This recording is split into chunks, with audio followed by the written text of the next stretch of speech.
Bon, j'ai repris mon masque pour une séance d'improvisation. Cette fois, on va poser la question, est-ce que c'est possible que les mesures sanitaires qu'on nous impose depuis mars 2020 au nom d'une pandémie soient conçues spécialement pour provoquer de la violence sur la population? Dit autrement, ça se peut qu'il y ait une pensée malveillante derrière la pandémie qui viserait un genre de chaos social. Ça serait prémédité pour qu'ils puissent nous enfoncer encore plus loin d'un genre de tyrannie numérique. C'est sûr que là, vous entendez ça, vous dites que c'est un complotiste, vous dites ce que vous voulez, c'est pas grave. Ok, moi, je ne respire pas les culottes de Britney Spears. Donc, j'ai posé la question, puis dans un texte de Vigile Québec, le dernier texte, je crois, qui parlait des collabos, j'ai affirmé à la fin qu'il y avait des fortes chances qu'en avril 2022, que le Québec soit pris avec des actes de terroristes. Que des actes de terrorisme se multiplient partout, puis que ça viserait la défaite de la CAQ. On ne sait pas par qui. Moi, j'ai mentionné que ça serait par, on ne sait pas qui, mais ça pourrait être n'importe qui. Des groupes religieux, des groupes politiques, n'importe qui. Ceux qui savent manipuler l'opinion publique pour prendre le pouvoir. Des gros nombris, si vous aimez mieux, qui ont des stratégies militaires. Donc, je ne dirais pas que ça va arriver. Expliquer pourquoi j'en suis arrivé à ça. C'est juste la mécanique sociale ou de la mathématique sociale. C'est un peu dur à expliquer, mais je vais tenter de vous expliquer ça le plus facilement possible. Vous connaissez Henri Laborit, sinon, c'est un biologiste français qui est aussi étudié en philosophie. C'est aussi un philosophe, c'est un essayiste, c'est un scénariste, je crois qu'il a travaillé sur le film Mon oncle d'Amérique, qui parle un peu des travaux d'Henri Laborit. Henri Laborit, grosso modo, il travaille sur l'inhibition. L'inhibition, c'est quand votre système, votre corps, votre esprit, qui a des défaillances. Ou encore, l'inhibition de la parole. On connaît ça. OK. Ça fait que, lui, Laborit, il associe l'inhibition à des maladies. Exemple, des maladies mentales, des ulcères d'estomac, des maladies physiques. Ça veut dire qu'il y a une personne qui ne peut pas s'exprimer, ou qui n'est pas capable de s'exprimer, ou qui n'est pas capable de gérer son corps, la demande de son corps. OK. Il se condamne au périssement lent et assuré.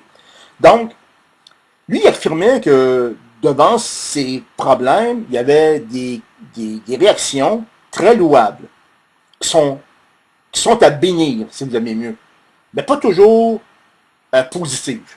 Entre autres, il y a la lutte.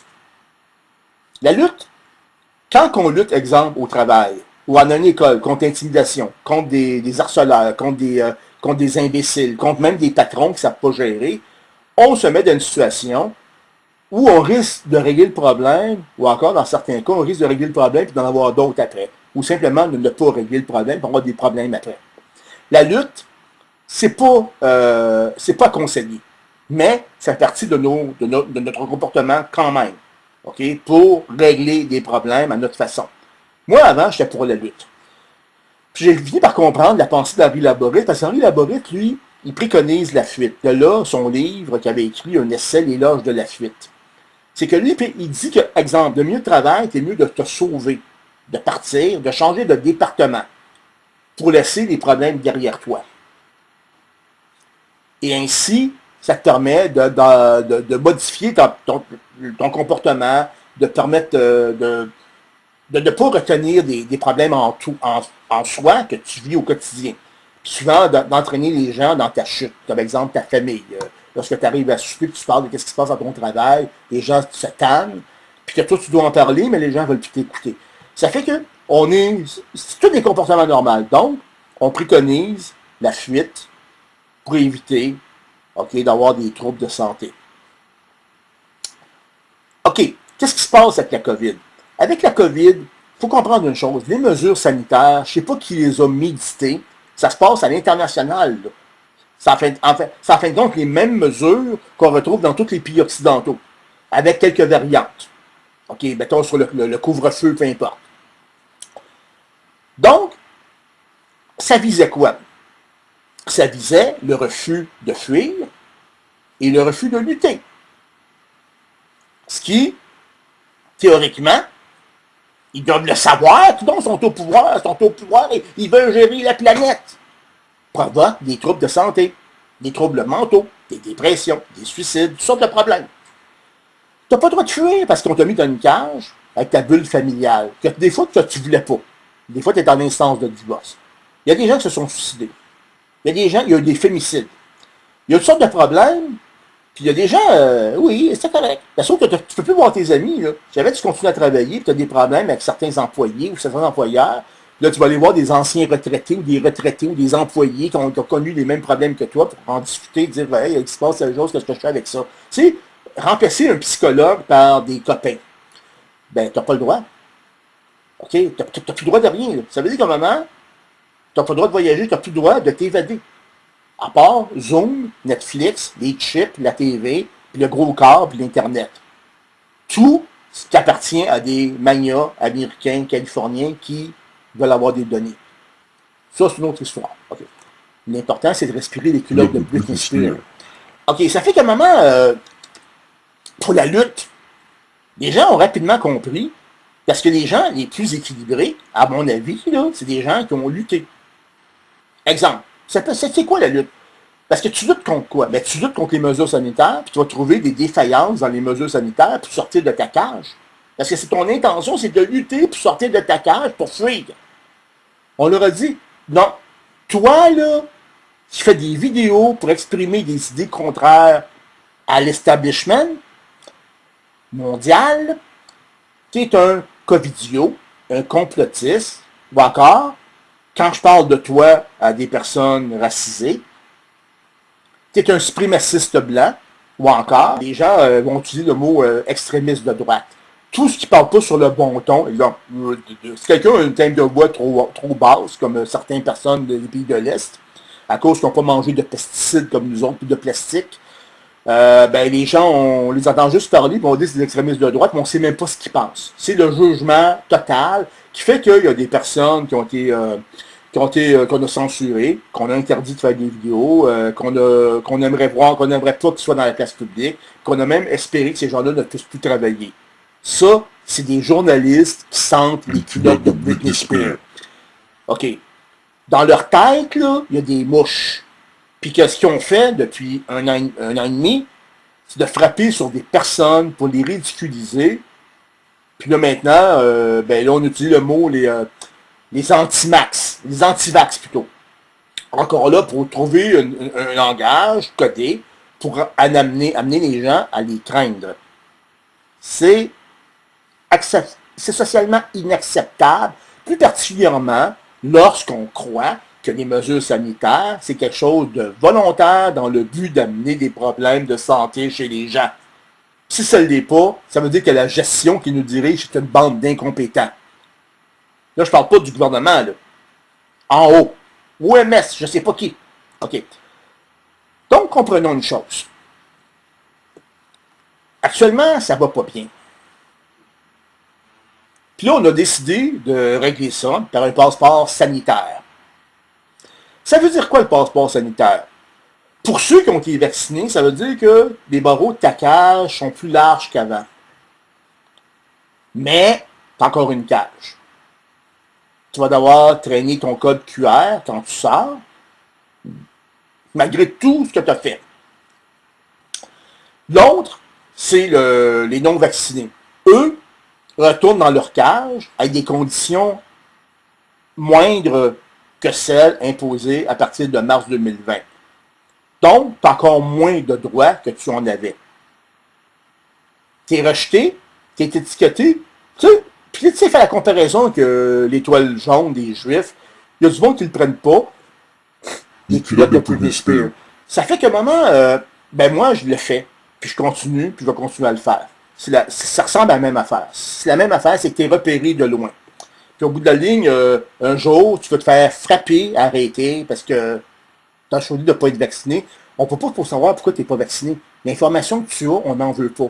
On veut avoir l'information de ceux qui ont décidé d'imposer les mesures sanitaires pour nous rendre, pour nous attaquer. OK. Je l'ai des complotistes en disant ça, là, mais il faut quand même comprendre que je ne suis pas tout seul à dire ça. il y a des travailleurs de la santé qui sont arrivés pour sonner l'alerte. Mais qu'est-ce qu'on a fait? Qu'est-ce qu'on fait? Ils ont planté le clou un petit peu, puis ils sont retournés au culotte de Britney Spears. Britney Spears, t'as pas le droit de parler, on te censure, ferme ta gueule, t'es un complotiste. Britney Spears, complotiste. Britney, complotiste. Ça fait que ces gens-là on fait mention, mais ça n'a pas fait des grosses vagues, malgré que le problème est très important. Tout le monde qui se parle dans leur garage, c'est pas important, ça. Mais une journaliste qui se fait traiter d'imbécile, ça, c'est grave. Oh! Ça fait que, qu'est-ce qui risque d'arriver? Ben des choses. OK. Un jour, là, on en arrive. 95% du monde peuvent s'asseoir avec un coup de marteau sur la tête. Puis ils se mettent à manger des chips devant la télévision. Ou dans Netflix. Peu importe. Okay? L'important, c'est qu'ils ne bougent pas trop. 5%, c'est suffisant pour créer de la marde. C'est pas les 5% là, qui ont des problèmes. C'est peut-être le 95% qui se sont assis sans résister. Donc, ces gens-là, quand ils vont se retrouver dans leur cage amoindrie, ils vont peut-être avoir le goût, au moment, de régler leurs problèmes, parce qu'il y en a qui ont des problèmes, OK? Puis que le monde, ils n'ont pas seulement des problèmes, ils se font frapper dessus, puis on leur pose jamais la question, comment allez-vous? Non. Ils vont prendre leur fusil, puis ils vont aller frapper, tirer sur quelqu'un. Quelqu'un qui ont fixé le portrait, comme on dit en québécois. Ça veut dire que c'est quelqu'un qui est dans ta tête, que tu crois responsable de tes problèmes. Ça peut être des gens de l'espace public, des journalistes, des politiciens. Ça fait qu'à un moment ou l'autre, il va en avoir un qui va y passer. C'était prévisible. Je le dis, c'était prévisible. Je trouve que ça va se revirer en meurtre. Admettons. À ce moment-là, il faut comprendre une chose. Le premier cas, c'est souvent le vrai. OK, je vous explique. Quand j'ai manifesté, j'ai vu des gens qui avaient des pancartes morts à François Legault. Je suis pas été tenté de savoir c'était qui était trop loin. Il y avait trop de monde. OK. Souvent, c'est des tarés, mais d'autres cas, c'est aussi des personnes qui sont dans des manifestations pour les firmes de relations publiques ou encore des services de renseignement ou d'autres entités qui veulent le pouvoir ou contrôler l'opinion publique. Puis que ces gens-là, on les place là, on les filme, dans l'intention de les représenter dans quelques mois, une fois qu'il y a un attentat. Mettons, si quelqu'un fait un attentat contre François Legault, parce qu'il considère que c'est lui qui a été fixé dans leur esprit, ils vont prendre ces images-là de la manifestation, puis ils vont faire quoi? Ils vont respirer les clottes de Britney Spears, puis ils vont se mettre à dire « On le savait! Les complotistes, c'est des terroristes, faudrait les enfermer, ils n'auraient pas le droit d'aller à la place publique. » Ils vont faire comme ils ont toujours fait. Le discours des tatas du Troisième Reich, la Gestapo. Ça fait qu'à un moment, il va en avoir un deuxième, puis le deuxième, ça va être orchestré. Dans le but de déstabiliser le gouvernement, dans le but d'arriver à n'importe quoi qu'ils veulent faire pour contrôler la population, pour prendre le pouvoir. Ça fait que, quand le passeport sanitaire est maintenant là, OK, il est utilisé, puis vous allez voir, les gens vont brailler dans quelques semaines, parce qu'il va y avoir des victimes. Je ne sais pas comment ils vont payer leur portier, 40$ de l'heure, parce que, à la première victime, ça va tout chambarder le système. Puis c'est ce qu'ils veulent depuis le début. C'est ça que je suis en train de vous dire, c'est pas un hasard. Ça fait que, amusez-vous bien, puis soyez gentils, puis refusez aussi sérieusement tout acte de violence. Si vous voulez faire un acte de révolutionnaire, débarrassez-vous de votre téléphone cellulaire. Merci beaucoup. Bye.